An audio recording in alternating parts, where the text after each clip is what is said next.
નમસ્કાર વિદ્યાર્થી મિત્રો, આજે આપણે ધોરણ 9ની અંદર ગણિત વિષયની અંદર પાઠ નંબર 11 પૃષ્ઠફળ અને ઘનફળ વિશે જોવાનું છે।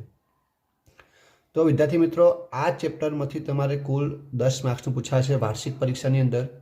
પ્રથમ અને બીજી પરીક્ષાની અંદર આ ચેપ્ટરમાંથી કશું પૂછાતું નથી, ફક્ત વાર્ષિક પરીક્ષાની અંદર તમારે કુલ 10 માર્ક્સનું આ ચેપ્ટરમાંથી પૂછાશે। તો શરૂઆત કરીએ આપણે લંબવૃત્તીય શંકુથી। તો લંબવૃત્તીય શંકુને શંકુ તરીકે પણ આપણે ઓળખીશું આગળ। તો શંકુની અંદર કુલ 2 સપાટી હોય।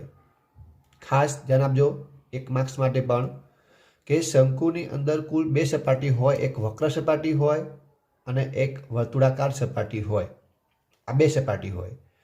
વક્ર સપાટી કોને કહેવાય? તો કે આ જે આપણે દર્શાવ્યું છે, આ જે સપાટી છે એને આપણે કહીશું વક્ર સપાટી કહીશું, અને વર્તુળાકાર સપાટી એટલે કે આ સપાટી, આ જે ઉપરનો જે ભાગ છે એને આપણે કહીશું વર્તુળાકાર સપાટી કહીશું।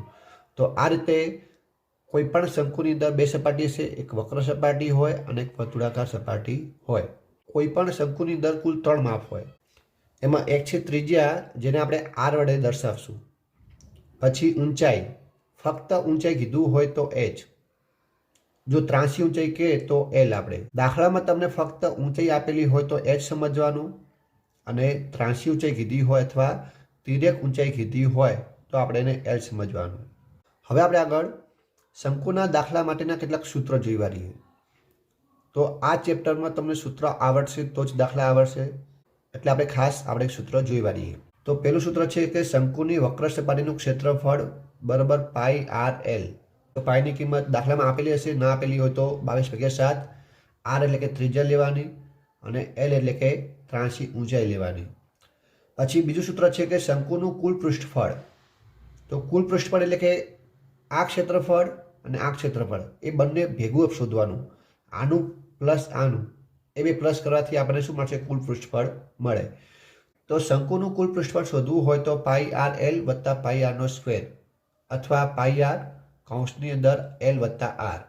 કુલ પૃષ્ઠફળ એટલે કે વક્ર સપાટીનું ક્ષેત્રફળ પ્લસ વર્તુળાકાર સપાટીનું ક્ષેત્રફળ, એ બે પ્લસ કરતાં આપણને શું મળશે? કુલ પૃષ્ઠફળ મળે। તો કુલ પૃષ્ઠફળ શોધવું હોય તો આપણે આ બંને સૂત્રોમાંથી કોઈ પણ સૂત્રનો ઉપયોગ કરી શકાય। હવે કોઈ પણ શંકુ માટે એલનો સ્ક્વેર બરાબર આરનો સ્ક્વેર વત્તા એચનો સ્ક્વેર। તો આ સૂત્ર સામાન્ય રીતે આપણને ત્રાંસી ઊંચાઈ શોધવા માટે કામ આવશે, એટલે આ સૂત્ર પણ તમારે ખાસ યાદ રાખવાનું। પછી આર બરાબર વ્યાસ ભાગ્યા 2। જો તમને દાખલામાં આર આપેલો ના હોય અને વ્યાસ આપેલો હોય તો વ્યાસ ભાગ્યા 2 કરવાથી આપણને શું મળશે? તમને આર મળશે, એટલે કે ત્રિજ્યા મળશે। હવે આપણે આગળ સ્વાધ્યાય 11.1ની શરૂઆત કરીએ। તો એની અંદર આપણે ખાસ યાદ રાખશું કે પાઈની કિંમત ન આપેલી હોય તો પાઈની કિંમત 22/7 લેવી। દાખલા નંબર 1 છે આપણે આગળ કે શંકુના પાયાનો વ્યાસ 10.5 સેમી છે।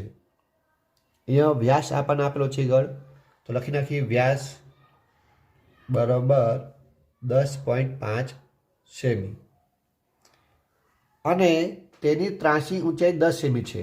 આપણને આગળ દાખલાની અંદર ત્રાંસી ઊંચાઈ આપેલી છે, ત્રાંસી ઊંચાઈ એટલે કે એલ। તો એલ બરાબર કેટલા થશે આપણે આગળ? 10 સેમી। તો તેની વક્ર સપાટીનું ક્ષેત્રફળ શોધો। શંકુની વક્ર સપાટીનું ક્ષેત્રફળ શોધો। તો શંકુની વક્ર સપાટીનું ક્ષેત્રફળ, શંકુની વક્ર સપાટીનું ક્ષેત્રફળ, તો એનું સૂત્ર આપણને ખ્યાલ હશે કે પાઈ આર એલ। તો પાઈ આર અને એલ। હવે ફક્ત આપણે આમાં કિંમત મૂકશું તો પાઈની કિંમત આપણને દાખલામાં આપેલ છે નહીં, તો કેટલા લેશો આપણે? 22/7 ગુણ્યા આર, આર એટલે કે ત્રિજ્યા। તો દાખલાની અંદર આપણને વ્યાસ આપેલ છે, જો ત્રિજ્યા આપેલી હોય તો ત્રિજ્યા લેવાની, જો વ્યાસ આપેલો હોય તો વ્યાસના અડધા લેશું, જો વ્યાસ આપેલો હોય તો વ્યાસ ભાગ્યા 2 લેશું। તો 10.5 આપેલો છે, તો માટે આર બરાબર શું બનશે આપણા માટે? તો 10.5/2। દાખલાની અંદર આપણને પાઈની કિંમત આપેલ છે નહીં, જો કિંમત ન આપેલી હોય તો પાઈ બરાબર કેટલા લેશું? 22/7 ગુણ્યા આર। તો આર પણ આપણને દાખલામાં આપેલ છે નહીં, આપણને વ્યાસ આપેલ છે, તો વ્યાસના અડધા કરવાથી આપણને શું મળશે? આર મળશે, એટલે કે ત્રિજ્યા મળશે। તો વ્યાસ ભાગ્યા 2 કરશું, એટલે કે 10.5/2 કરશું એટલે આપણને આર મળશે। તો આપણે આર બરાબર કેટલા લેશું આગળ 10.5 ભાગ્યા 2 ગુણ્યા એલ. તો એલ આપણને 10 આપેલા છે તો 10 લેશું અને પાછળ સેમીનો સ્ક્વેર. કોઈ પણનું તમે ક્ષેત્રફળ શોધો, ચોરસ હોય, લંબચોરસ હોય કે શંકુ હોય, તો હંમેશા સ્ક્વેર લખવાનો. જે પણ તમને આગળ એકમ આપેલો હોય એનો સ્ક્વેર કરવાનો. હવે આપણે આગળ 22/7 ના 22/7 રાખીએ ગુણ્યા 10.5 ગુણ્યા 10 કરીએ તો કેટલા મળશે આપણને આગળ 105 મળશે. એક પોઈન્ટ ખસી જશે. ભાગ્યા 2 ના 2 10 આપણે ગુણાઈ ગયા. શું લખશું આગળ પાછળ સેમીનો સ્ક્વેર. 15 સીતા કેટલા થાય 105. 15 સીતા 105 અને 11 દુ 22. તો આ રીતના 11 ગુણ્યા 15 સેમીનો સ્ક્વેર. તો 11 ગુણ્યા 15 કરવાથી કેટલા મળશે આપણને આગળ તો 165 સેમીનો સ્ક્વેર. 165 સેમીનો સ્ક્વેર. આ શું મળ્યું તો કે શંકુની વક્ર સપાટીનું ક્ષેત્રફળ.